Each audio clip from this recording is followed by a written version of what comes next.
是第一世法王900年的这样一个纪念。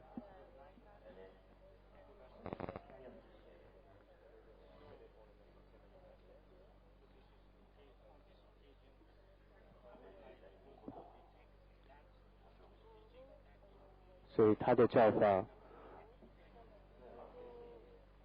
可以说这样一个精髓的教法就是菩提道灯论。那么虽然我自己并不是很精通这样一部教法，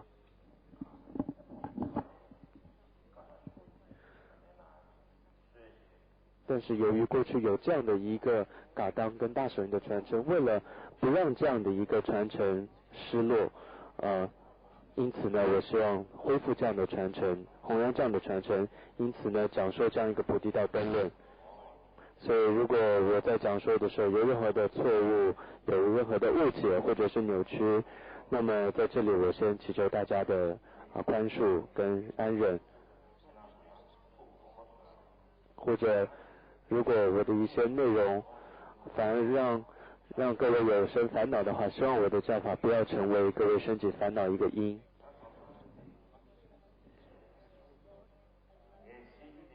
有的时候我所说的内容可能是有一些错误，但是呢，却是希望各位能够得到教法，希望能够，也因此呢，希望各位不要因为我的说的内容反而升起烦恼，希望大家能够宽恕。那如果这些内容有任何对各位有一点利益的话，那么也希望各位能够好好的深思这些的教法，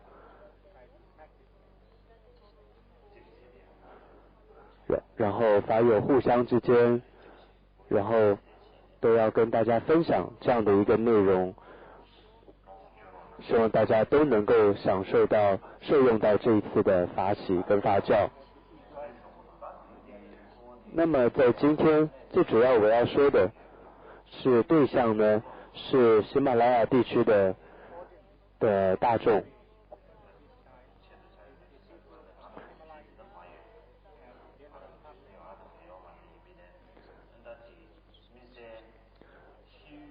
所以最主要讲说的对象呢，就是我们喜马拉雅地区的这些的民族，对于这些出家众也好，在家众也好，这是我的最开始的计划。所以我希望大家能够了解这一点。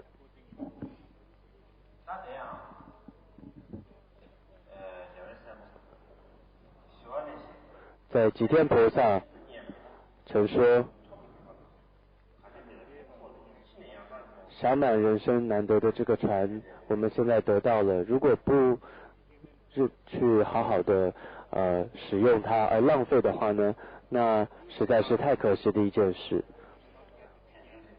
所以第一句说暇满人生是难得的，那么在今天我们得到了就是这样一个暇满这样的一个人生宝，真的是非常难得的。这样的一句话怎么解释呢？我们并不就是理解它意思而已，我们应该将它用在自己的心上，看看自己，每个人想想说，我自己是不是具备这样暇满人生？我现在具备了一次了，就连现在仅有的这一次都会是非常难得。比如说会有在从经典的比喻来说，或者理论上来讲，总之很多的经证上来说都是很难得到的。所以我们可以透过各种这些角度来思维，我现在得到这样一个人生，能在这里，这是一件不容易的事。我觉得这是应该好好去深思的一件事。也有一些外国弟子告诉我说，但是虽然你这么说人生很难，但你看现在人是越来越多了，不是人口暴增、人口增长吗？那么跟你所说的暇满人生，这不是相违背呢？的确，有些朋友会这样问我，但是我的解释是，虽然人口增多了，但不一定人口多。如果有人想因为人口多就好像投生为人就不容易，那但是在这个大地上有人，有那么多的人口，就是这样的人口是不完全有用的，所以不是向外去看大地上，而是我们向内看自己说，是知道说人是怎么投生的，他需要有善因，譬如说过去的生世当中可能积聚了善的心，或者持守清净的戒律，所以你可以想，现在我们就要想今生我要持守这5戒都不容易了，那更不用说过去因为持守了而能够投生人生，这很难的。所以我们可以透过戒律上来思维，来想说投生为人不容易，投生为人的得到这个因是不容易的。然后再来这个吉天菩萨第2句说，得到了这样一个善的世夫，善的人生。什么叫做世夫呢？所以在世间上来说，就是一个好汉，一个汉子，一个或者什么叫丈夫，一个大丈夫。常常我们会说，这是个好汉子。在梵文来说叫 Purush， 意思什么叫一个好汉子呢？就是说他是有力量的，有能力的。那么世间上我们会说，这个人是一个勇士，会有世间我们有各种不同的解释。之前我看过一张照片，在外国一个地方名字不记得，那不说这个名字，要不然又会好像针对什么人。所以总之有一个国家，他们那里有一种传统，一种文化，他们有一种大的鱼，反正有一种大的鱼，好像会跟人一起玩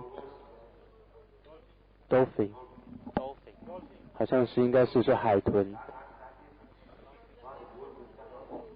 蛙还是多不知道，反正有一种鱼就是了，会跟人一起玩的大的鱼。他们杀了这些海豚，就是你知道用那种铁钩啊，然后会刺它。你看到整个海边都是那个红色的血，这些海豚的血，红红的一片，被人在这样子的残杀。他们会觉得说，那是一种他们的成年礼，一种成为勇士男生成年礼，所以要杀这些鱼。但是呢，其实这样一个景象是我们该升起悲心的。所以在这里虽然也同样有勇士，有这样的一种士夫的词，它是有能力的。所谓什么叫有能力呢？就是指说他能够用今生的这样一个难得的身体，然后未来不仅是处理轮回，而且也不仅是得到2乘自利的果位而已，甚至能够成就圆满的佛果。如果具备这样的能力的人呢，这个就可以被称为叫做士夫，一个好汉，然后一个大丈夫，一个勇士，这是在佛法里面对他的一种形容。所以在这里我们所谓这样一种士夫，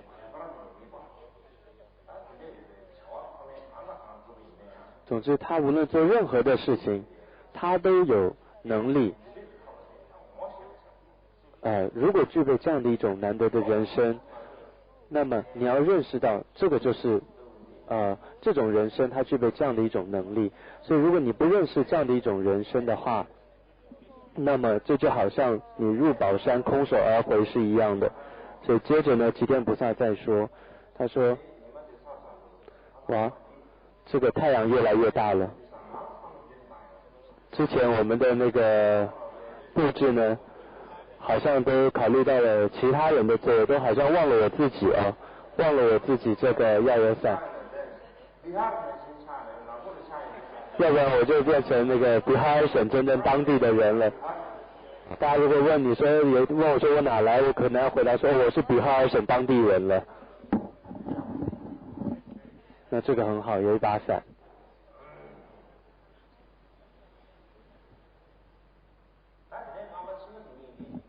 之后呢，那2句，所以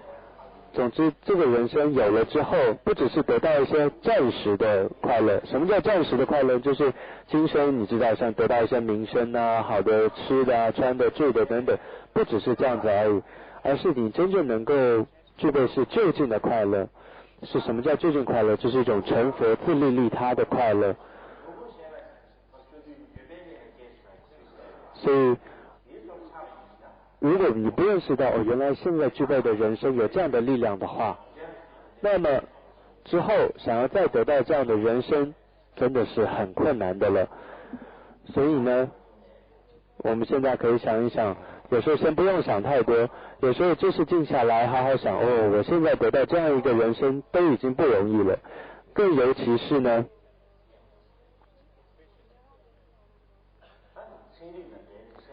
从跟科学家的一些角度来说的话，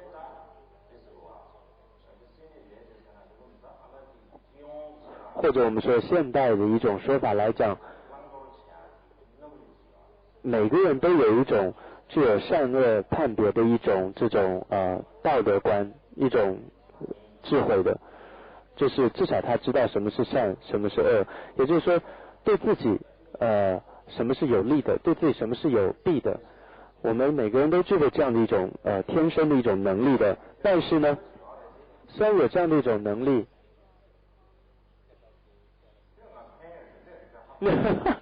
这个雨伞到底是对我好还是有害我了不晓得。总之，每个人都有具备分辨善恶的能力的。但是呢，虽然我们具备这样的能力呢，但却总是你只用在自己身上而已。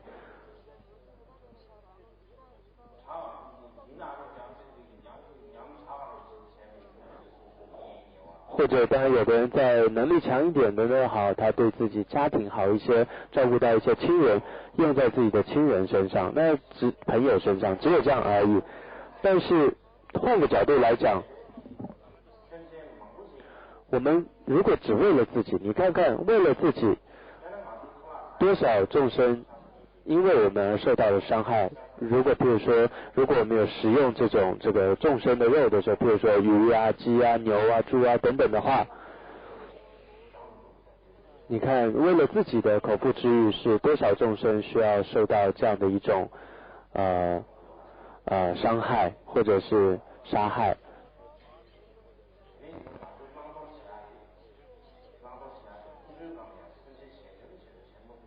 所以我们虽然有这样的智慧，我们没有办法用在别人身上，没有办法真正的照顾别人，不仅你也没有去好好去思维过，到底我现在的作为对于我周遭的其他的人、其他的众生是有利还是有弊，甚至连这样的想法都没有。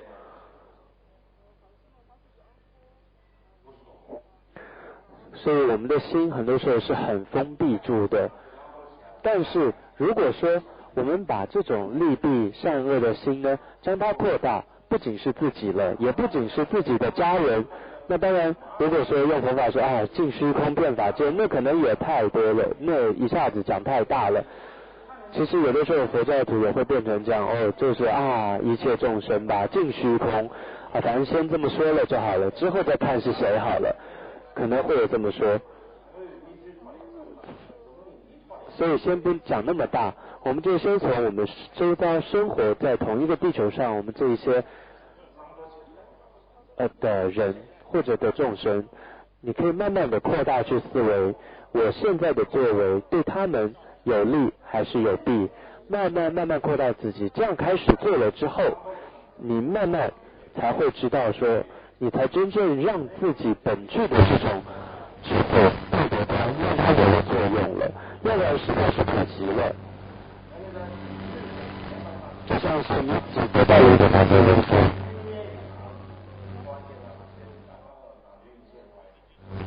却只用到了自己自利的身上。那么有时候我在想，那这个还不如不得到这样一个人生来得好呢，因为可能造了更多的罪业，可能更可怕的。譬如说世界上很多可怕的，我们会说很可怕的，像老虎啊、狮子啊，但是呢，相对于这种自私自利的人类而言，这种自私自利又有野心的人，他们造成的伤害那是更可怕的，真正危险的是他们的。这时候我们会说啊，真正可怕的不是那些狮子啊、老虎，真的是这些自私自利的人类。你看看世界上这么多的战争，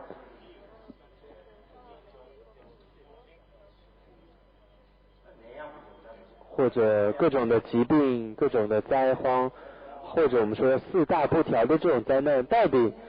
是谁造成的呢？可以说大部分都是因为我们的人类的活动所造成的。你看，大部分都是因为我们人。所以有的时候想想，这样的人反而更可怕呢。尤其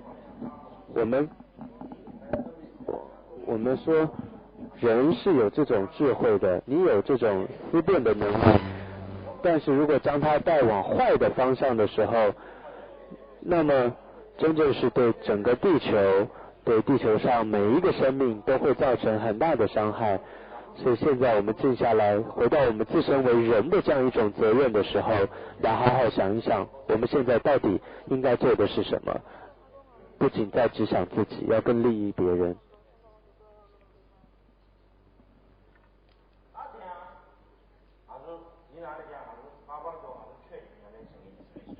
尤其我们说是佛弟子，是一个修行人，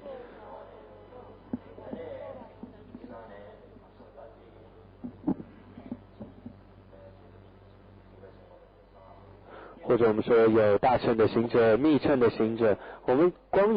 到底现在是只有这样的名字呢，还是我是真正名副其实的一个人？我们或者并不能说哦，我信仰佛教这样就够了，我信仰三宝这样就够了，这样是不够的。如果只是这样子口头说说的话，我觉得你可能没改变到什么。有的时候我在想，很多时候看看现在佛教徒跟非佛教徒似乎差别并不大了。由于看不出什么分别，所以呢，就算一个人说自己是佛教徒的时候，你可以感觉到，他只剩这样一个名称而已了。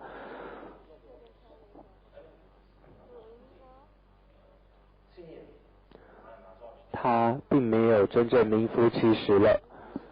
那么这样的话，我们现在也可以想想，那我这么一生是不是空过了呢？所以真的是要好好的想一想。但我们应该想，为什么会有这样的问题产生？我们身为人的责任，我们可能不太知道自己身为人的责任是什么，所以才会造成这样的问题。我是这样想的。我们说，身为人都有一种道德责任，我们都应该尽到我们这样的责任。我们常说转心似思维好了，或者回心似法。为什么要思维这样的人生难的这些道理呢？就是帮助我们在最开始，并不就是一开始说我信仰三宝，我信仰佛陀，不是这样就够，而是一开始你应该先最回到你自己说，我原来是一个人，那我身为人的这样每一个当下，我到底是真正伤害到还是利益到周围的人？这是首先要做转心似思维，思维像人生难得这样的一个意思的。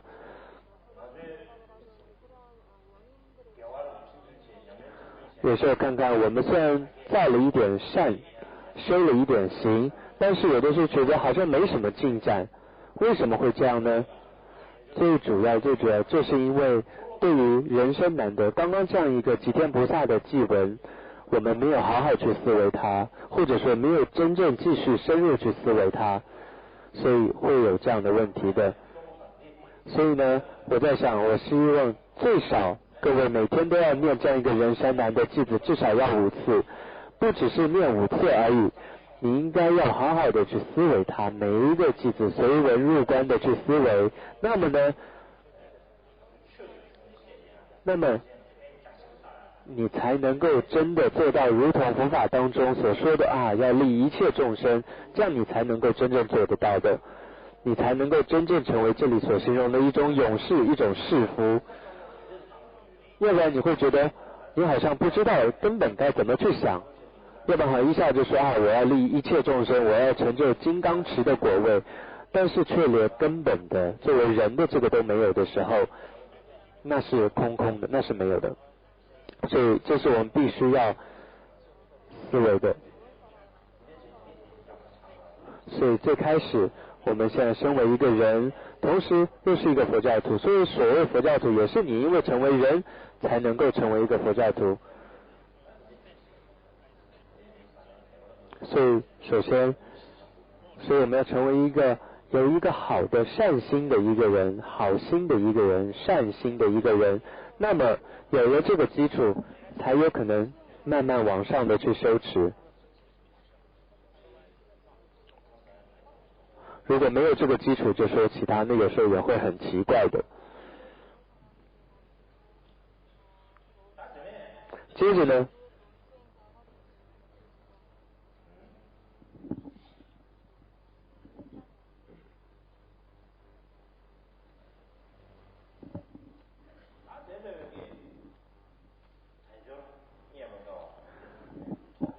我们现在得到了这样一种难得的人生，投生为人。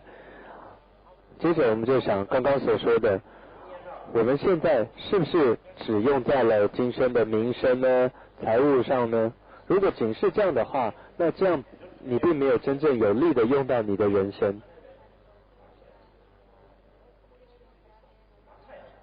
所以至少你要稍微想一想未来来世，或者说一种投身到天界善道，甚至至少正面心你也必须要有一点有，就是不要只想着眼前的今生的一些利益，应该想得长远一点，甚至想来生。因此要怎么做到呢？所以就必须要做善行，所以会投身到善道、天道这样的一个因是什么呢？就必须要有一个善因，就有善因才可能有这样的善果，所以成就积聚这样的善因，所以我们必须学习怎么样是一个好的善因。那么这就是讲到佛法，佛法当中常谈到善，譬如说我们什么叫善呢？譬如说十善，我们当然也有说一切的善，当然不一定就只是这10种善，但是呢我们会归类来说，主要我们说要行善，就是要十善。比如说我们当十善当中就是不杀生，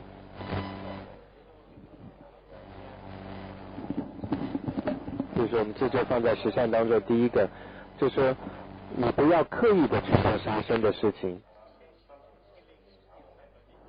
所以这是因为我们常常会犯或者说容易犯的这些归类成这样的十善。那什么叫做善呢？其实我在想，什么是善呢？就是我们的心有一种改变，就是你看到你的心慢慢极静了，然后慢慢改变了，慢慢不再烦恼了。如果这样做到的话，你的心其实就在向善了。不然就只是你的身体上可能做些善行，或者与嘴巴上说的好听，那这样并不是真正的善哦。所以你看十善当中所谓的善，它指的呢都是一些你的心上的一些改变，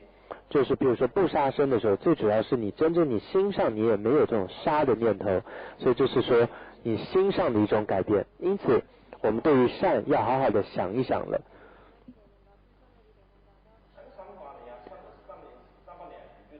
所以当你在思维的时候，你要改变你的心，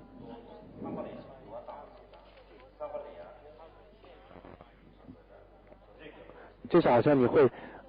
调整你的心。你什么叫做你要怎么去调整你的心呢？需要工具嘛，工具就是佛法。所以佛法在藏文它叫确的意思就是一种调制，一种调整。那你就必须要有道次第了，佛法的道次第。所以我们说你需要这个调整你的心，改变你的心的工具就是道次第。为什么要有这样的一种阶段呢？修行的阶段，因为我们每个人都不同，每个人的心、每个人的根器、每个人的境况都不一样，都有各自的阶段。所以呢，我们必须你看看自己现在在什么阶段，然后一步步来改变你的心，不然呢，你是不可能说一触可及的，或者说马上改变到的，是不容易的。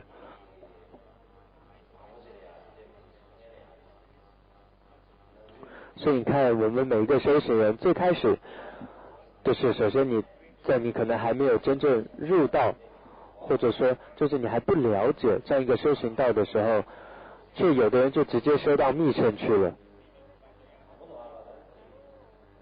刚开始好像还蛮新鲜的啊，还蛮信仰这个密续的，但是呢，慢慢的，因为他没有这个道次第，所以会造成很多的问题的。所以我们回到最基础，我们必须有这样一个道次第的学习跟基础的建立的话，那么你的整个修持心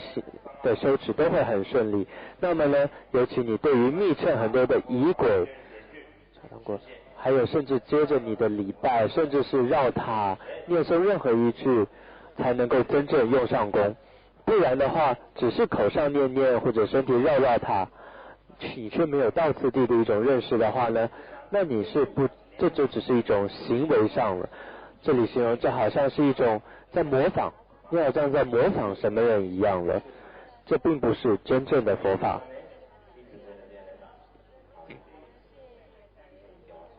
所以呢，我们看看过去的、现在的、未来的这些佛菩萨，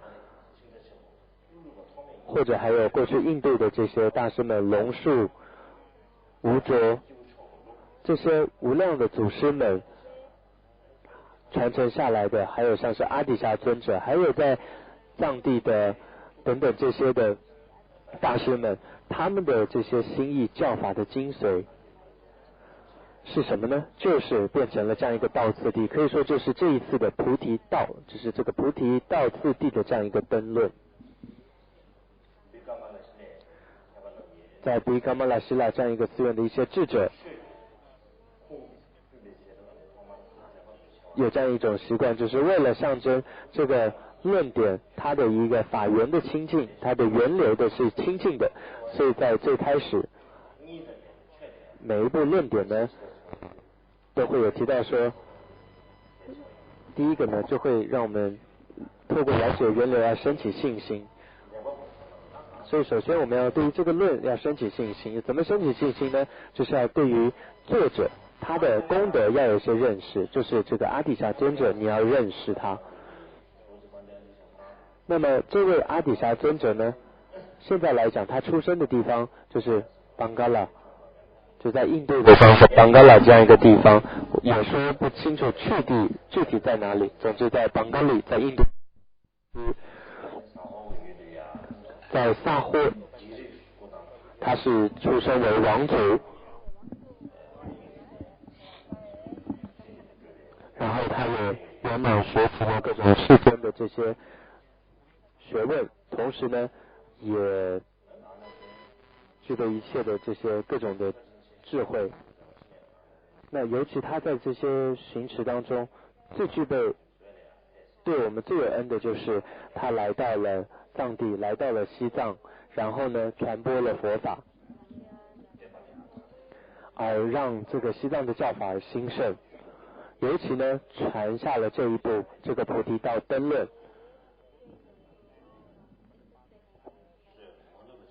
让这个佛陀的正法的这样一种传承呢，能够因为这个道次第而能够清净的传承下来。所以让我们今天能够在这里听闻或者说阅读到这部经典，真的是阿底峡尊者的恩德了。所以呢，有一位班智达就曾经说过，如果说阿底峡尊者不到西藏的话，每个人都变成是明智未开的这样的人了。对不起。要不然呢？当时的情况是这样，就是藏地总是很多人在修密法，但是这些密法呢，他们都错误的修持，而只有呢，那些过去的那些写在密室上的一些过去祖师一些小小的注解文字而已，但是却没有真正人能够去好好的解释，或者说那种文思的学习没有基础，所以当时呢出了很多的问题。所以当时的菩提光王呢，藏王呢，看到了这样一种密室可能出现的问题，所以呢就邀请了阿底峡尊者入藏，再重新的从基础建立这个道次第的佛法。所以不仅他对于印度的佛教有很大的贡献，特别对于在我们叫后弘期或者说新传的藏传佛教后弘期的藏传佛教来说的兴盛来说呢，是起到了很大的贡献的。尤其对于我们现在是噶玛冈仓的一个弟子来说，因为我们具备了这样一个噶玛冈仓这样一个噶当的传承，所以特别也要对于他有感恩的心。我也觉得最开始真正要对于他升起这样一个深深的感谢之心。再谈到说这个内容的殊胜，刚刚是这个作者的殊胜，接下来是内容他为什么殊胜。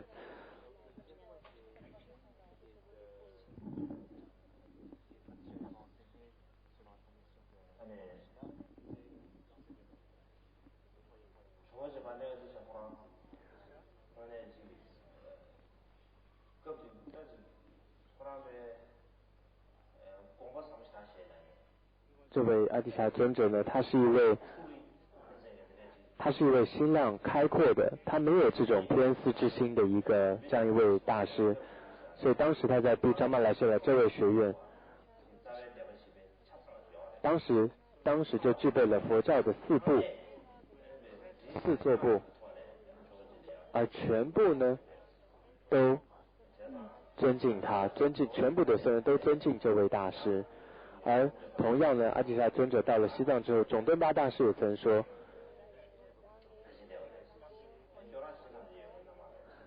他说，还有当时有四座部，比如说上座、独子部、大众部等等，说一切有部。那当时呢，总敦巴尊者就告诉阿底峡尊者说，你应该也要建立这个好像说一切有部的戒法。总之他们互相有一些讨论，当时就说这个大众部呢的一些戒法，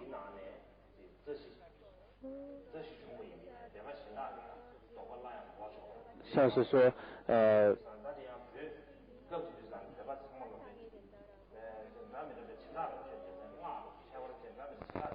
当时呢，因为藏地呢，当时是因为密室有一些混乱，所以当时的这些基本的戒法并不清楚，所以阿底峡尊者来呢，也再次的弘扬这样的一些戒法，所以过去有这样的一段历史。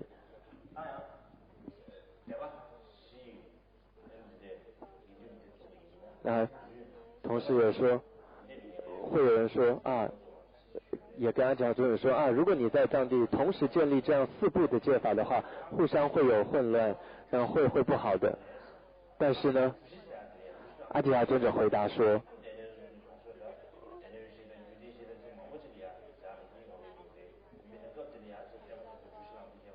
当时阿底峡尊者提出一个说法说，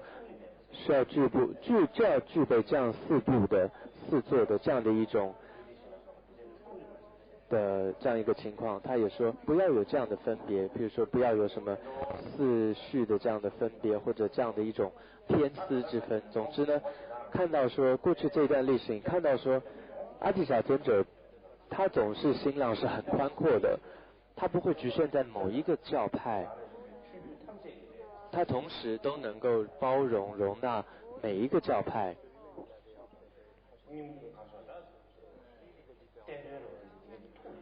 总之心中你看到它就是整体的佛教，而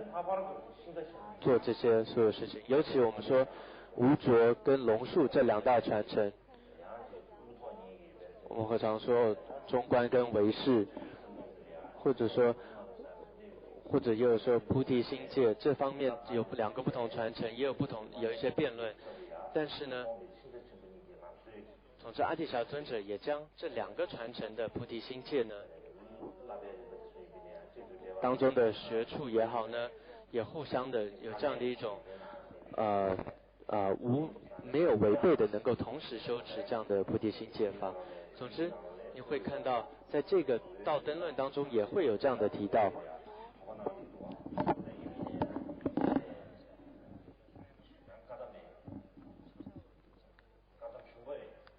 也为嘎达玛熊巴韦还有沙拉韦这几位大师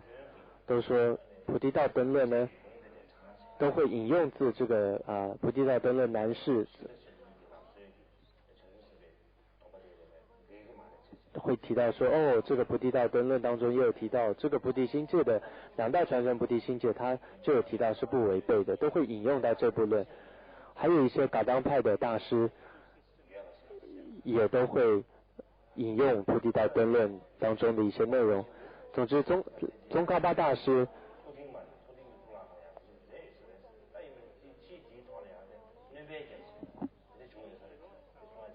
也是会有引用这个菩提道灯论。总之呢，都会提到这部菩提道灯论。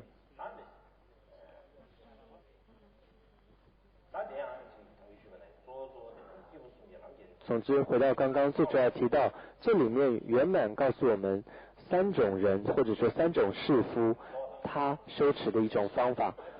同样小乘、大乘、显乘、密乘，所有的内容呢都包含在这个里面。你看到它可能文字并不多，但是呢当中你却能够读到阅览到所有这个经藏所有的显密的内容。所以对于一个初学者来讲，刚刚进入佛教的人来说，你可能也不需要读太多经典，就从这一部论开始似乎也就可以了。所以它是非常棒非常殊胜的一部经典。不仅如此，这里面还有提到有4种殊胜。总之刚刚提到这个作者还有这个内容是这么的功德殊胜，我们了解到了而升起信心了。接着呢，那我们要如何来听闻呢？听闻佛法呢？比如说我们要排除一些不专心听啊，或者带着不好的动机来听啊等等，或者说不去忆持啊，这些的问题都要将它消除，而专心的带着清净的动机的，然后还有要尽量去忆持这个教法的心来听。总之呢，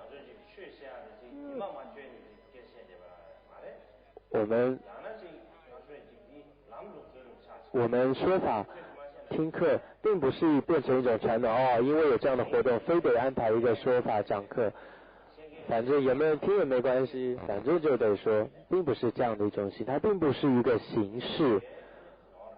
如果带着这样的心来的话呢，听者也有是不对的，讲述的人也是不对的。所以来听的我们每一个人，我们是想要来听。比如说因为你口渴，对不对？因为你口渴，所以你想喝东西嘛，像你的喉咙都干了，那你就想哪里有水哪里有水，这时候你的眼睛睁得大大的，然后呢口干舌燥的，你就会想说看到一杯水你想要得到这个水，不然你已经吃得饱饱的，要不然这样藏族会说吃得饱饱的不是还要你撑着在那吃，他要让你喝。如果听法变成是那样的话，那就怪怪的喽。还有一些人来呢是觉得说其实我佛法也懂不少喽，我也看了很多经典了，我也修了不少了，那我还要听法吗？但是呢如果我不去也不太好哦，就好像是身在心不在。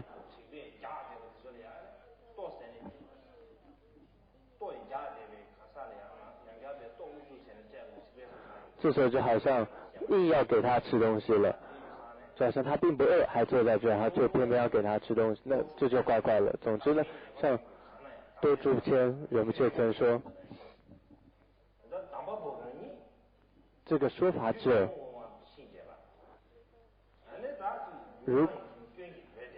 如果他是有这个烦恼，或者他不了解这个经典，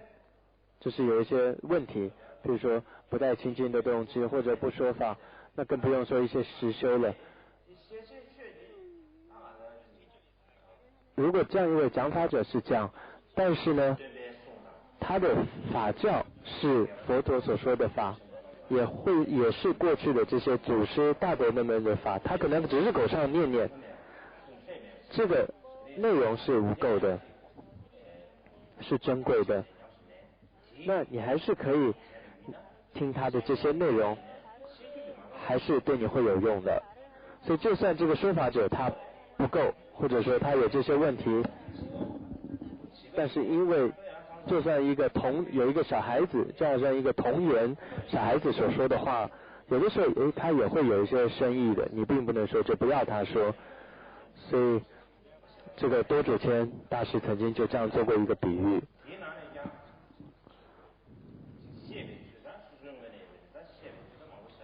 还有现在呢，说法的方式也多了，但是我的一种心态来说呢，最主要是希望能够利益到每一个人的心上，而我并不是要好像变成一个格西很有学问的一个人，我很会有架构、有逻辑、有分类的这样来说。首先我也不会这么做，同时我也觉得这样说是不是真正帮得到大家呢？楚巴昆勒大师也曾经说过，这句话就说，你可能博览群经，你可能没有博览群经，然后却你背很多很多的内容，然后背很多这些经句法句，或者说现观专论这么说，入中论这么说，那只是变成口头说了。现在有时候就是这样，现在很多时候就会变成这种，就是会变成这种经要集，有没有？就你都不用去读每一部经了，你都把每一部经的集要有没有编成那样一本书？但有时候这会让你被宠坏啊，就像因为这是别人努力的成果嘛，然后呢你就只看这些东西，然后呢反而会养成不好的习惯，就你不再去读这些大经大论。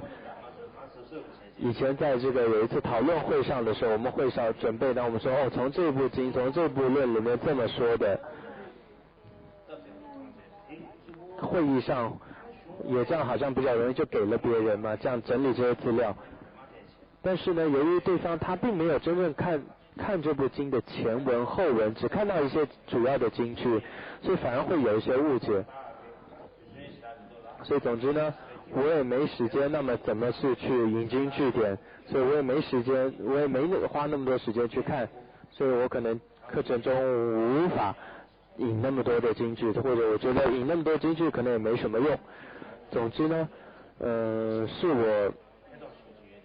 心中觉得的一些内容，也对我的一些我自己感受很深的一些内容呢，希望在这里分享给大家。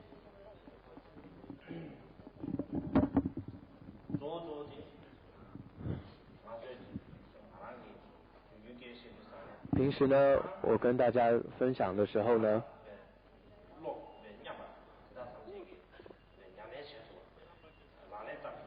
我会希望说，这是会觉得跟自己有关的，是在我的能力范围内的一些内容呢，跟大家分享。如果说的很多时候是我连我自己都不太懂，连我都没太感觉的东西的话，我也无法讲出来，讲出来会觉得怪怪的。所以最主要呢，我想说的是，什么叫做佛教呢？那这些论点呢，并不是为了要让我们口头上去辩论的文字，它最主要是让我们的心改变，是让我们能够修持用的。所以我们说叫做实修。什么叫做实修？就是让我们的心上有一种降服我们的心，改变我们的心。总之，有的时候我们就算现在你只听到一句话一个法，但你都应该让它变成是能够降服你的心的方法。或者你可能只有机会听到一做法，就是一堂课而已，但是你要让这个课变成是你降服心的方法。所以有的时候也不见得是要有我所说的内容，重点是你们听到了佛法之后用在自己的心上，这是最重要的。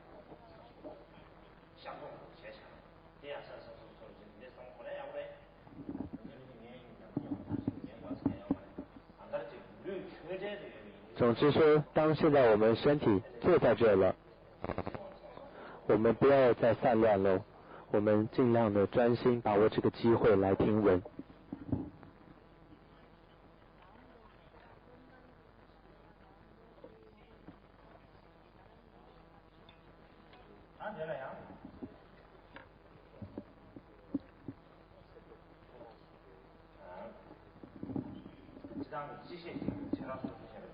总之在论点当中有一个总说，再来一个别说，所以今天早上是一个总说概论的部分。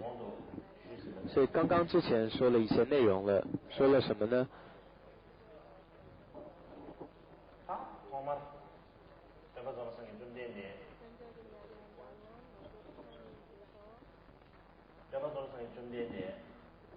我们讲到释迦牟尼佛，教主释迦牟尼佛，从二乘来讲，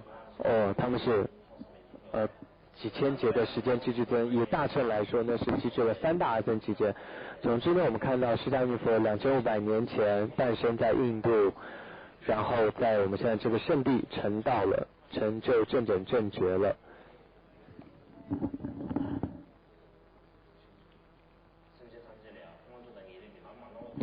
然后告诉了我们真正能够得到暂时跟就近快乐的方法的这样一位教主释迦牟尼佛。所以你看到他从头到尾整个过程，他的心都不离众生，都是在菩提心。所以你看佛陀他最开始发起菩提心是为了谁呢？就是为了众生。之后他中间行持积聚资粮的过程，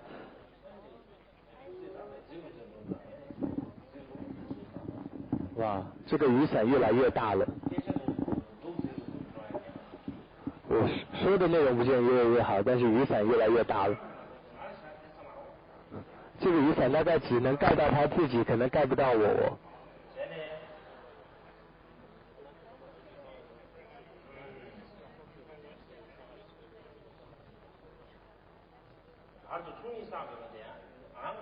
所以你看到佛陀他刚刚谈到他中间积聚资粮有没有？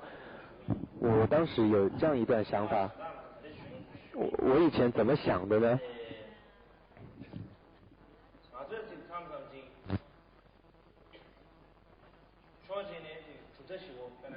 你看我们会学到4部宗义有没有？比如说有部啊、经部啊、唯识啊、中观，我们都会学到这些内容嘛。你看在佛学院里面，好像就会觉得说各种这些部派的内容，在我们辩经院的时候会有不同的这些辩论的内容，还有各宗派都有自己的部派宗派概说有没有？或者同样你说外道也好，也有好多他们的学说的，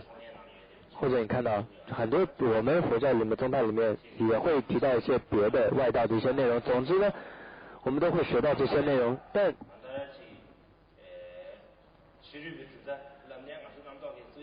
我们学外道见解的时候，你也不会觉得很多生死烦恼，或者你自己宗派当中学到很多不同的见解，你也不会升起烦恼。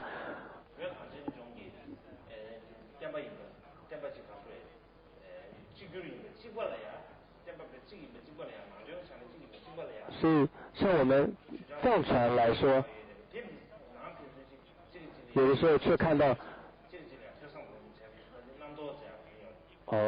就是说我们真的印度都不会有，但是你看4大教派藏传4大教派却会有一些人有一些这种烦恼，所以我现在是学格律，我是不是不应该学格曲呢？会有这样的烦恼。其实当时我就想，我们不是说成就遍知佛果吗？我们遍知什么意思？就是一切的所知，我们不是都应该接触吗？我们不是都应该了解吗？当我们说有这样的心，那格举、宁玛、噶举、萨迦，或者是蓬波、觉囊，那不都是所知吗？都是应该知道的吗？那么你看看雪域的佛教，这些珍贵的教法是都有的，都应该让这些藏族们都接受到这样的教法的，却好像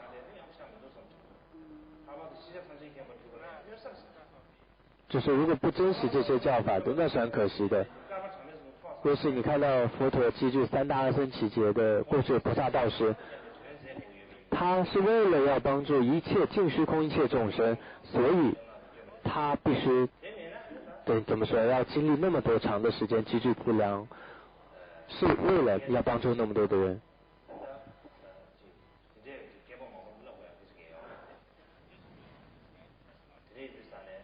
所以呢，我们常说有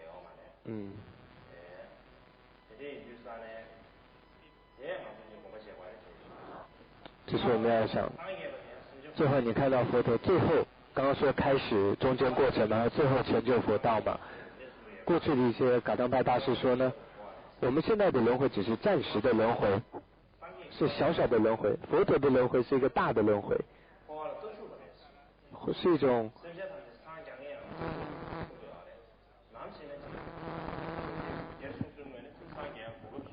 每个人自己是有机会成佛，但是佛陀呢，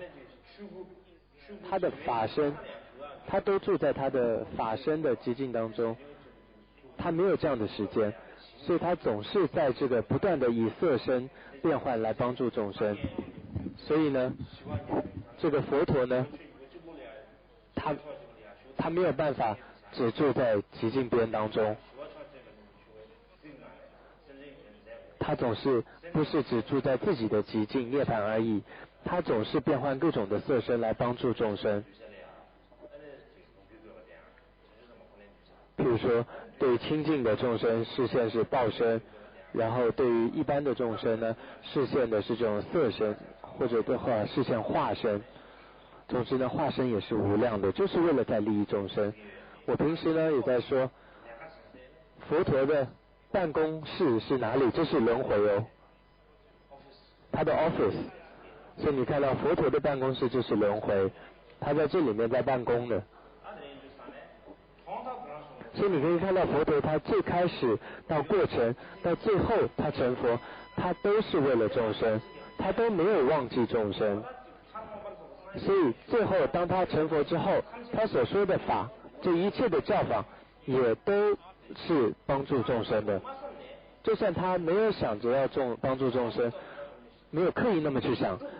但是他的所有的讲究的法教也都自然而然是利益众生，不利益众生都不行了。为什么他有这种力量？就是因为他不断的过去生这样不断的累积，他想的都是众生，利益别人。因此呢，他的心就算不再刻意去想，不再有分别念去想要利益众生，但是因为过去这样一种长久的熏习跟力量，他所说出来每一句话也都是利益众生了。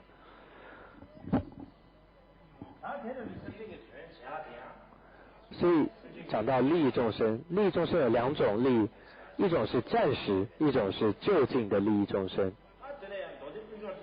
再从这个在宝云经当中呢，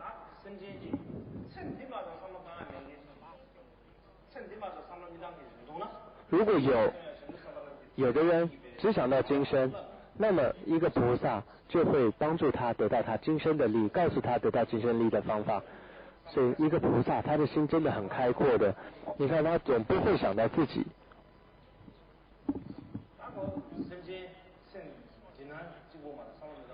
你看他对于那些只想到自己的众生，他也会帮助他他只想到自己或只想到今生的这样的众生，他帮助他。那当然为了要未来的来世的人来说，菩萨呢更是会帮忙他的了。那现在在我们的道次第当中，你会看到也有下中上的师父，但他却没有提到自身，或者没有提到今生的利益。所以他想到下士道的时候，下士道的也分两种，一种是只想到一般的就是自身的今生的，那这其实根本不算在道次第的士夫，因为他只想到今生嘛，只想到自己，所以不是这里三士夫谈到的下士夫。这里三士夫的下士夫最基本呢，是指说他开始想到说他来生要投身到善道去，所以这完全是以一个已经步入到修行道的人来说的。所以看到这里会有下士夫、中士夫、上士夫，他都是以已经要步入佛道的人来说。接着这里谈到说下士道是什么呢？这殊胜的下士道，就是他对于今生他不专注于今生，而是专注于来生，希望投身来生呢能够投身到善道。由于他有这样的心，因此他尽量在经商当中积聚各种的善因。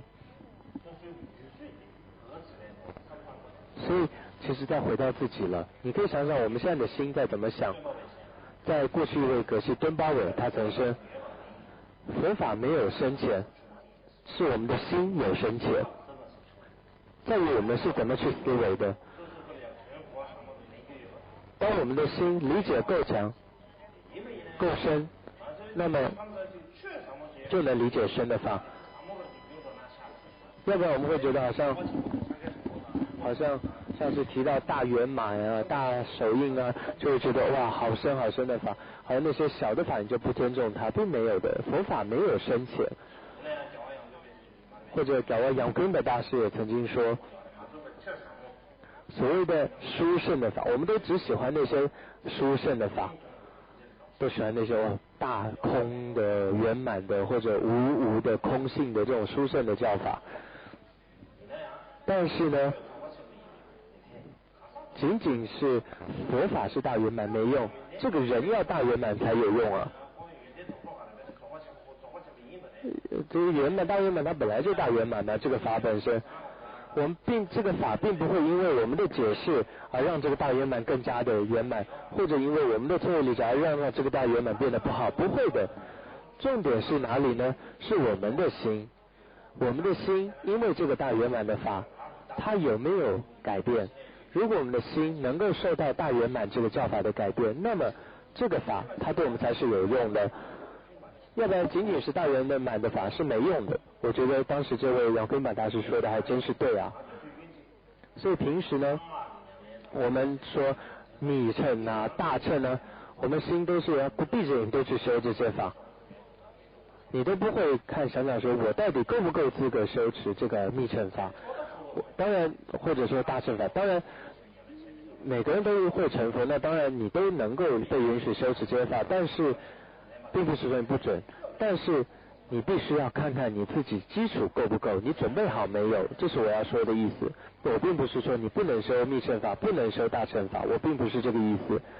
但是你要看看你自己到了那个阶段没有，你准备好没有。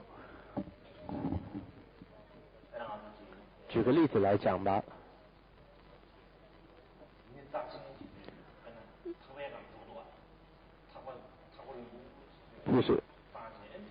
就是走那什么，你知道走钢索有没有？走钢索的人，然后他手上会拿着那个杆子，有没有在那个杆索上走？我们会想，哇，真可怕，他能够走到那上面。如果我们没有准备好就走上去的话，那么大概谁会等着你呢？就是那个我们的阎罗王叔叔会等着你了。如果没准备好的话，所以你看，就像一个小小的记忆，你都必须要多少的练习，多少的小时的积聚，你才可能达到像那个走钢索的人。那更不用说修持佛法了，你要到达密乘大乘的程度。所以拜托求求你们了，现在好好的看看自己的心，就说要不然呢你真的到时候很惨的。要不然我们说啊，我现在可是大乘了，我是密乘了，然后就好像你会说，那我因为大乘嘛，我为了利他而杀生，或者说我因为了整体佛教，所以做什么这种不善业，会有这样的说法，那这样就很不好了。所以你看到佛陀呢，特别针对我们的身口的行持上制定了一些戒法也好，但最主要你可以看整个佛教就是告诉我们说，我们不要有烦恼，不要有害他的心，做任何事都不要有害他的心。所以是指你要具备了这样完全没有害他的心，而且完全具备这样的戒法之下，才能够做刚刚的那样的一些行持。要不然的话呢，好像你随便就可以做的话，这样是不行的，这是我们必须思维的。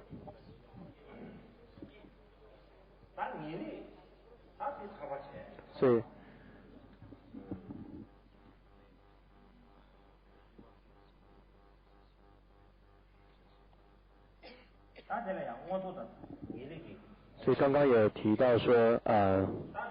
这种甚深跟一种就是投身到天道善道，一种呢是解脱道，有这两种。那么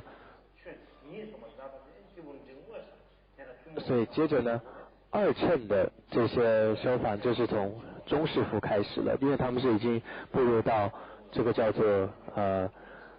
解脱道了。所以从刚刚下士夫是什么呢？是指只想投身善道嘛。从中士夫开始，就是至少他要从三有这个轮回，他甚至要超越这个善道，超越这个轮回。所以他看到说，这个三有都是痛苦的，因为他想要投身的是解脱，他得到的是解脱，所以他想要得到的是极尽涅槃的解脱，所以他要离开这样的轮回。那么接着呢，什么叫做佛果？成佛有两种，从波罗蜜多证一种佛果，还有一种呢从密乘的佛果成佛，有这两种。这两种呢都是现在上士夫，所以刚刚讲的下士夫、中士夫就现在到了上士夫了。什么叫上士夫呢？第一个，他首先具备大的利他的心，他做任何事情都是以大悲心，都在这个大悲心的一种驱使之下而去做，都是做别人消除别人的痛苦而成佛。这是一种一般的，就是大乘的或者说显乘的佛陀成佛。再来以特殊的成佛，就是以密乘的成佛来说，还加上什么呢？还加上说我要快速的利益众生，出离痛苦，成就佛果。就是我要在快速的帮助他，所以我要在一生当中成佛。所以这个呢是密乘当中他的成佛的一种殊胜的方法。所以什么叫快速？所以你看到这种提到快速的时候，它有感觉是不同的所以就看你自己有没有用上这种心理，就是你真正有没有关注到众生的苦，看到众生的这种苦。你常常你其实都会有这种感觉，快速你会看到一个人痛苦，你都会想说你要赶快帮他，对不对？就好像密勒日巴也曾说，看到很多人在那受苦烦恼的时候，就觉得好像是什么呢？好像是一个人在这个锅里面正在被烧着、被煮着一样。如果看到，你真是无法忍受，不是吗？所以同样，当你看到众生苦的时候，你一刹那你是都忍受不住，你会想到要快速的、马上的帮助他。由于你会有这样的感觉，所以你会发起这样的心，说我要马上成佛。所以这个就是密乘它的特殊点。所以我们常说什么叫修持密法呢？修持密法的心态是什么？就这种所以要不然一般我们现在说修密乘的时候，就是会说那不是快速道吗？容易的道吗？就会觉得密乘好像很容易一样这个解释是不对的。好像觉得说因为它容易我就不用怎么修了容易嘛，是近道嘛，好像比较容易到佛陀，那我就赶快修这个法吧。这种心态是不正确的，因为这好像你只想到自己你只是在自利你完全没有众生了，这是不对的。所以如果这样修持密乘的话还是别说了吧，说太多有时候没用。总之我以前说过一次，密勒日巴大师呢，当我们看到他的传记，有没有看到密勒日巴尊者的大师的传记的时候，你看到他一生当中成佛，他也有一个弟子问他，请他告诉我们一生成佛的方法。你看他密勒日巴尊者他跟马尔巴求法，请求就是一生中的成佛的方法，他并不是很舒舒服服在那请，而不是他这是一个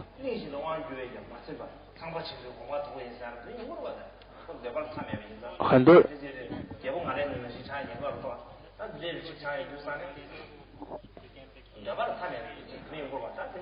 他并不是像那，他是实在没办法而请求的。密勒日巴实在没办法，因为什么呢？他造了太大的业了，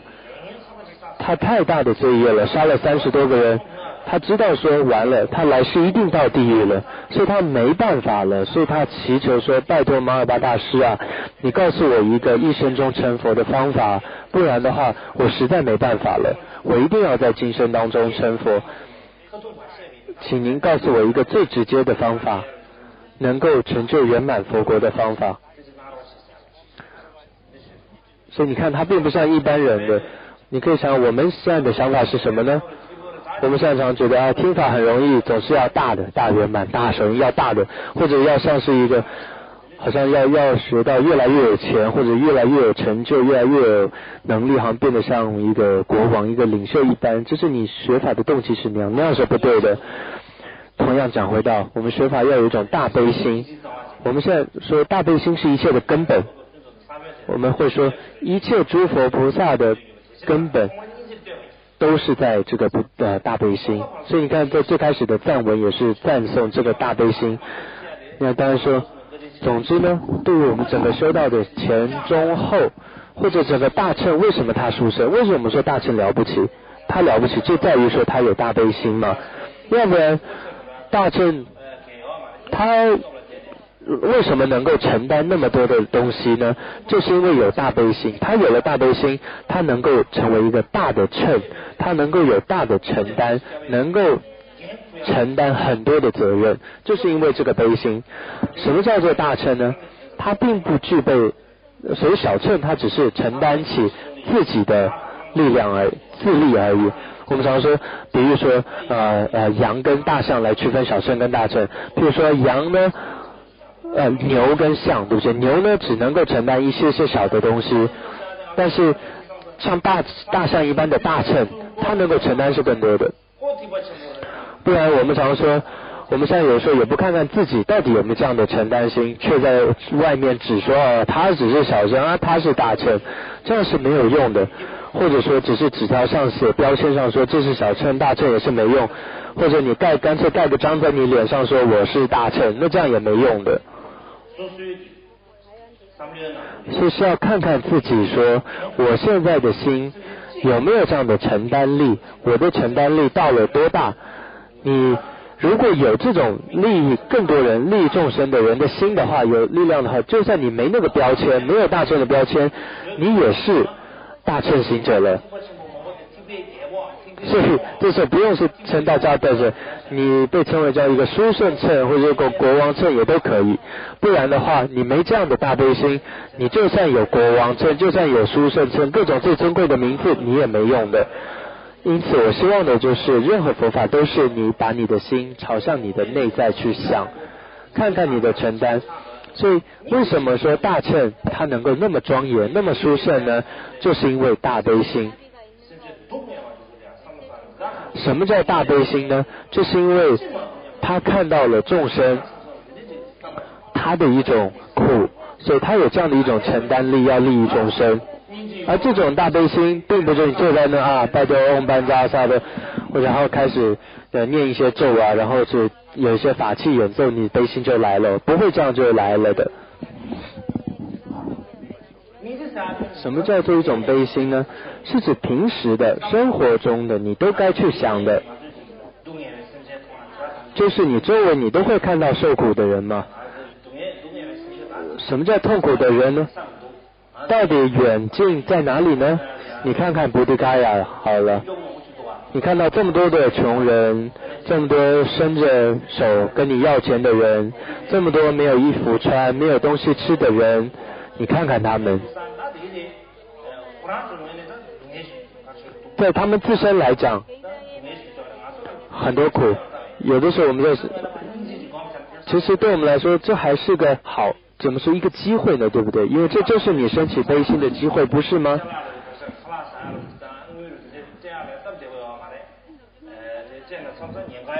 有的时候，其实你也不方便马上就给吃给钱，因为那样反而太多乞丐会来，很危险。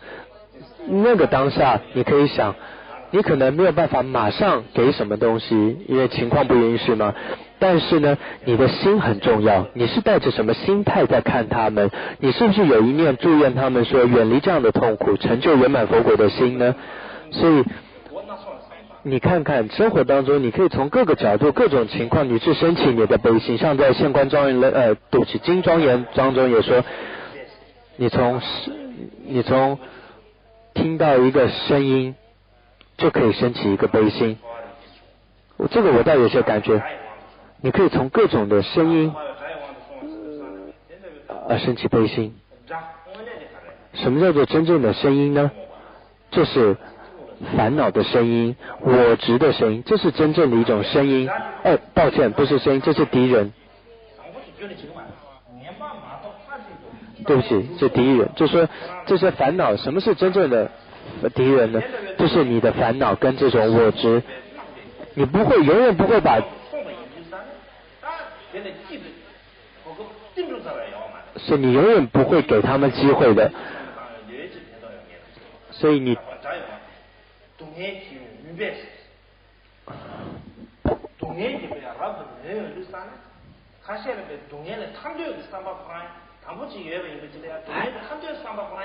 还有一些人，你看到一些人，他想要处理痛苦，但是你却看到，因为限于这个环境的一种影响，他甚至慢慢的连想要希望都破灭了，想要处理痛苦、追求快乐的心希望的破灭的这样的人有没有？你会看到这样的人，他的心力都没了，甚至有些人就自杀了，这样的人，或者这是也是一种人，一种众生。还有一些人呢，是在这个叫做愚痴当中的人，譬如说比如在黑暗当中的人。现在来讲，你看有很多的光，你看现在电很容易有，哪一天你看大停电的时候，你会看到黑暗当中你真正是人生没有方向的。所以同样你看我们现在几分钟没一个电你就受不了了，但很多人很多众生都在这样一种黑暗当中，指的是他都没有这种智慧的明灯在引导着他。所以呢，看到这些人，他们根本不知道智慧的光芒在哪里。有时候看看这样的人，你也应该去想想，就是你看到从一个充满了障碍敌人的人，或者充满痛苦的人，或者充满了刚刚说没有智慧无明的人，你都能够去想想，升起一种悲心。你会看到慈悲，它就不再是一个文字，一种语言，它可以是你心中自然而然产生的一种力量了。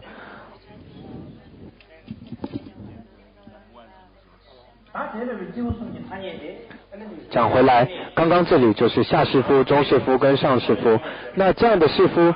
我们在上面来说是从龙树开始的，是从无着开始，我们前面，或者在中国佛教来说是前面张一位大师开始的，或者在俱舍论当中呢，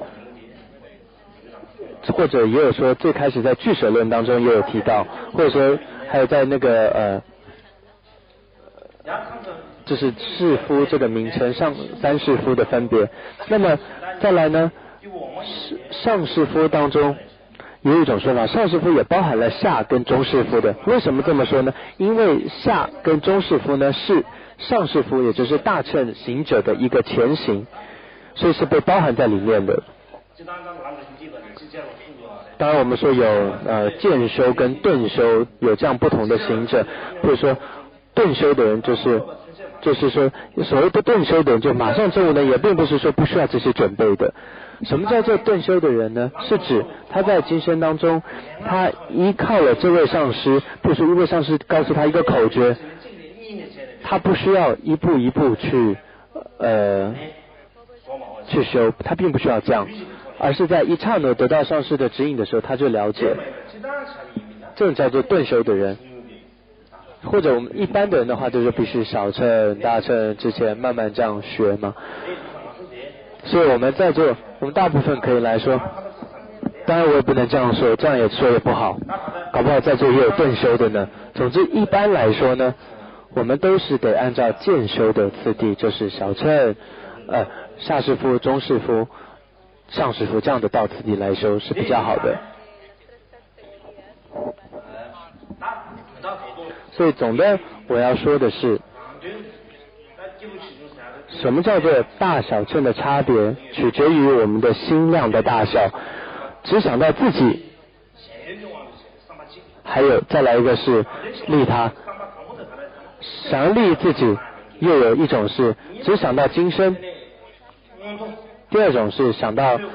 自己的来生，想到得到善道，第三种是自利，是指想到自己解脱，二乘的解脱，都是三种。所以自利是这三种，然后利他是有一种心态，所以你可以看到是有这个小乘有三种心态，大乘是一种心态。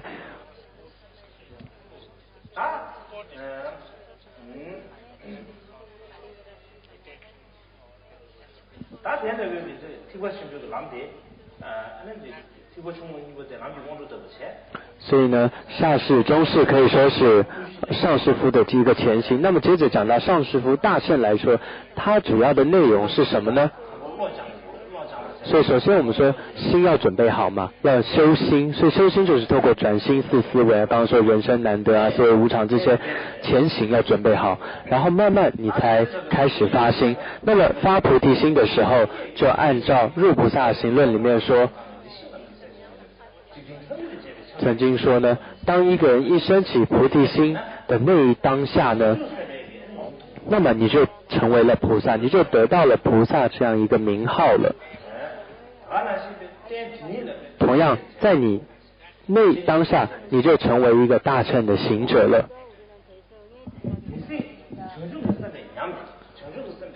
如果你舍弃了菩提心的话，就像是这意思就是说，当然有说菩萨对这有很多，但最主要就是舍弃众生，就是舍弃菩萨戒。所以最主要的菩萨戒就是说不要舍弃众生，而不是说舍弃一切众生哦，而是只要你舍弃一个众生，你就是犯了菩萨戒了。什么叫舍弃一个众生？就是说你能够帮他，但是你能够利他，你能够这个帮他，你能够帮他消除痛苦，但是你却没有帮他，或者说你从发自内心你不想帮他的话，那么这就要舍弃众生哦。那么这时候你菩提心戒就没了，这时候你菩提心戒就没了，你的愿菩提心戒也好，你也就没有了，你也不算是大乘行者了。总之在同时间这些就没有了。如果是这样的话，因此呢，入了大乘的行者来讲，所以你就必须要好好去了解怎么修持菩提心，这真的很重要。那么这个菩提心并不是无因无缘就出现的，也并不会依靠一些逆缘而产生，它需要具备很多顺缘条件，需要很多的因缘而产生的。所以为了要升起这个发心，要升起菩提心，你必须要先了解说，为什么我要发心呢？发心对我有什么好处呢？首先要知道。所以你看到佛陀的这些内容呢，它都是有原因的啊。他为什么说这个法，说那个法，它每个都有原因的。所以佛法它是那么的细微，那么的细致，那么的深。所以过去有一些说法，佛法太细太深，所以修法的人好像很少。但其实并不能说因为它那么的细微就没有人修持佛法，并不是的，过去那样的说法是不对。所以总的来说呢，总之当时呢，那时候佛教徒比较少，还有当时呢，当时也不太被允许能够修持那个佛法，所以在那个时代的情况哦。所以总之佛法是很细微的，为什么佛法是那么细微呢？就是因为它有原因的，因为你必须不断的细微去分析、去了解它的。你必须看到实际的情况是什么，什么是它的真相跟实相。当然我们现在一般人都会不太动脑子了，大部分的人都会说啊，反正就是那样嘛，你也不用想太多，不要想太多，会这样说。好，你这个伞现在可以不用了，现在 OK 了，只剩几分钟了。大家有人来帮个忙，这个伞没弄好，倒下来我可惨了。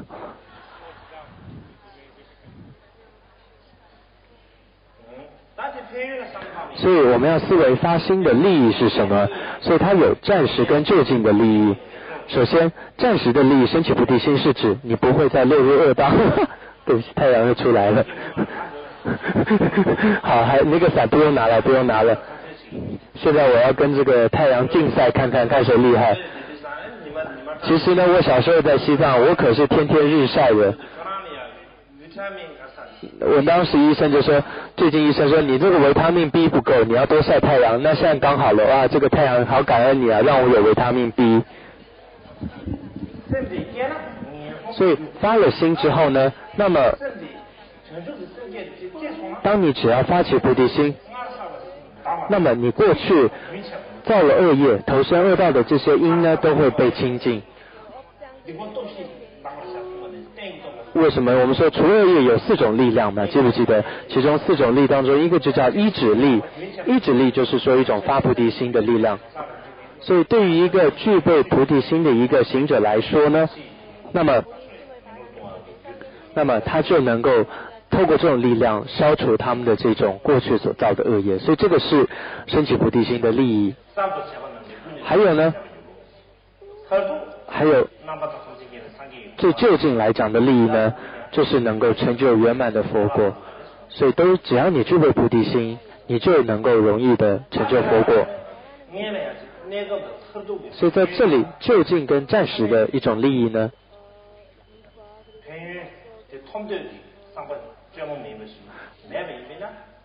你如果有这样一种无造作真实的这种菩提心的话呢，那么这种力就能够真正帮助到众生的。所以我们首先要了解，原来菩提心这么有功德啊，所以你就会想说啊，我要升起这个菩提心，你会想要去升起这样的心。所以你看到你的心在不断的准备，你在准备你自己，那么你在受菩萨戒是很好的。所以发心是这么的珍贵。如果你具备这样一个珍贵的这样一个发心的话，这时候这样的法它也会变得殊胜，任何的法都会殊胜了。要不然你的发心不够真实，不够清净的话，那么或者你不具备这样的菩提心的话，那么你的法呢，有的时候也会是不够的。好，太阳越来越大，那个红色的伞要拿来。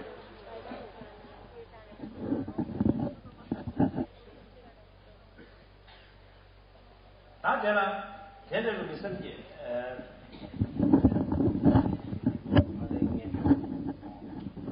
大家呢，我说的你的。所以这里讲到说有暂时跟就近的功德哦，我们还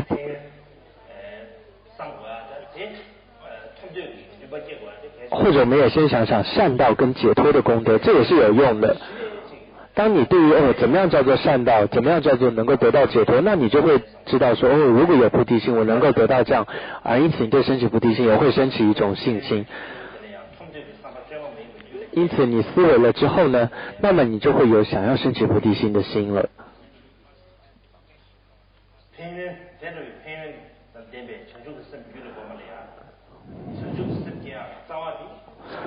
接着这个菩提心它的根本是什么？就是慈跟悲。它又根本是什么呢？又是悲心哦，不忍众生苦的这种悲心哦。所以你看到每一个众生他是如何因为在烦恼在轮回当中轮回的痛苦，所以你会不忍的这种心而升起这种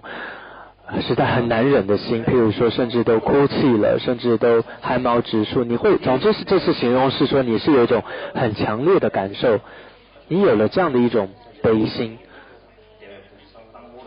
所以你为了要升起这样强烈的悲心，就必须多去想想这个众生的苦。就像一句话说，设身处地的为别人着想哦。就好像佛陀也说过，其实你为什么不伤害别人？就是因为你能够设身处地的为别人想，如果我是他，我会有什么感觉？所以你不会去伤害别人。所以你会想说，就好像你都不想要痛苦了，你不想要被别人伤害了，那么你怎么忍下来去伤害别人？同样，你会想说，我多希望得到各种的快乐。你甚至一点快乐还不满足呢，你会希望得到的是更多的快乐，不是吗？你每个人我们都这样想的，不是吗？就好像你会自己这样想，你要离苦跟得乐，你要想设身处地为别人想，所以这是很重要的。所谓悲心，并不是说我在这里，那些人在那里，然后你好像在做大布施呢，我把我的悲心，哎呀你好可怜我，然后我把我的悲心就给你啊，并不是这样的，而是你想到说，你看到别人的苦时，你会想到啊，那就是我也同样感受到的一种苦，你会想那样在受苦的人，他就是我呢。如果我也跟他在那样的情况一样，我在他那样的烦恼当中，那样的轮回当中的话，我会有什么感觉？当这样一想的时候，你会升起的悲心才是真实的。要不然你好像在那看戏一样了，哇，你看那个人他也没手，哎呀，你看他连脚也没有，哎，你看他很穷困，就好像在看戏一样，这样是不对的。所以最主要呢，我们其实你看，我们都生活在同一个地球上，我们都在这样一个地球村当中。当然地球上有这么多的不同的宗教也好，同样的呢，也有不同的种族，还有不同的文化，总之是这么的多元，还有不同的历史背景的。但是呢，我们有一个共同点，就是我们都活在一个大地之上。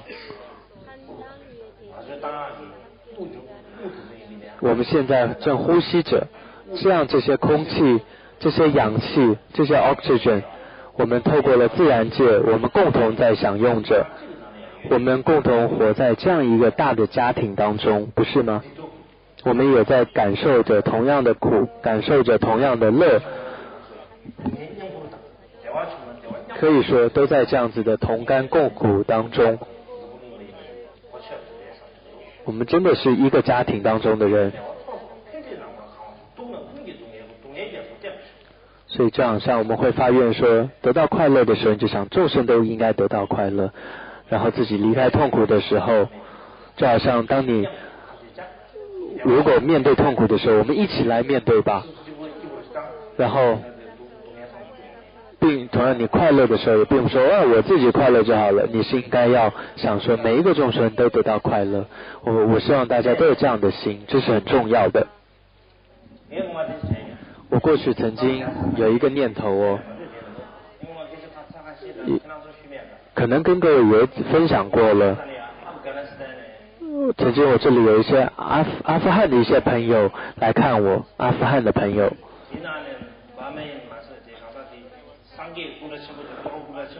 还记得不是有那个巴米扬大佛吗？有没有？那个当时不是有巴米扬大佛被毁掉吗？是那个地区的阿富汗的人民，他们就来了，他们当时跟我说了很多他们痛苦的一些感觉。当时我就说了，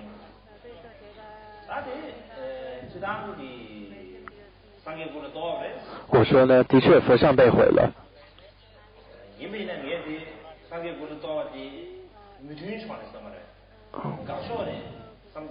当然我不会随喜说这是一件好事，但是从光明正面来说，从光明面来说，这或许是件好事呢。为什么我会这样解释呢？因为以回教徒来说，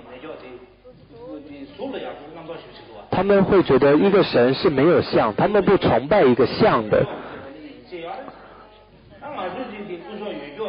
但我们呢，却做了一个有像的一尊佛，所以你看，这就是我们跟回教之间的隔阂，这是回教跟佛教之间一种隔阂，就是有相跟无相这种隔阂。所以这个佛像被毁了，不就是把那个隔阂打破了吗？这是我的想法，或许是件好事呢。当然，从我们佛教徒来说，那当然是件难过的事，但是从一个大悲心更开阔的菩提心的角度来说呢，这是件好事。当然每个人自身都有一些痛苦情况的，或者我们跟社会之间也有一些问题，或者以我们雪域藏地来说，你看不同的宗派好了，甚至一个念僧一个仪轨啊，那可麻烦可多了，各种不同的说法见解。但是只要在菩提心慈悲心的面前都不是问题了。所以请各位一定要具备这样的一个菩提心。当有了这样一个慈悲心菩提心的时候，你就能够消弭世界各种的混乱各种的问题，那么才能够真正成为一个菩萨，行持这个菩萨行。今天早上就讲到这里，谢谢大家。